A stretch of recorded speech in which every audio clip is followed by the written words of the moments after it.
हे आहे इडलिंबू.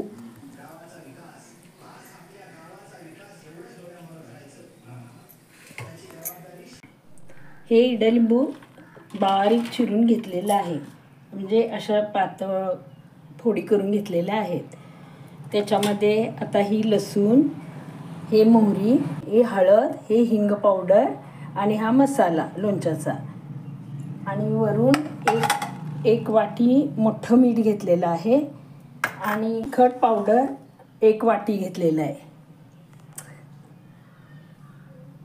1 वाटी घेतलेलं आहे. ह्याच्यामध्ये आता हे तिखट घातलेलं आहे.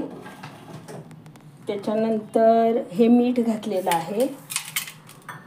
हे गरम करून तेल ठेवलेलं आहे 1.5 वाटी.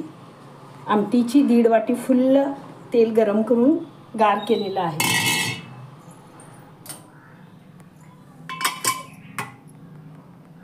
ते ह्याच्यामध्ये घालत आहे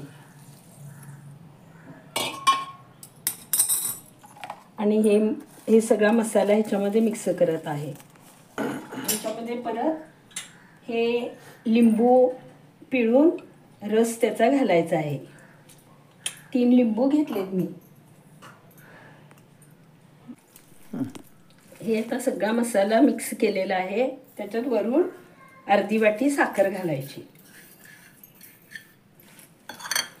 आणि हे सगळं मिक्स करून बरणीमध्ये भरून ठेवायचं. 15 दिवसांनी ह्याला काढायचं.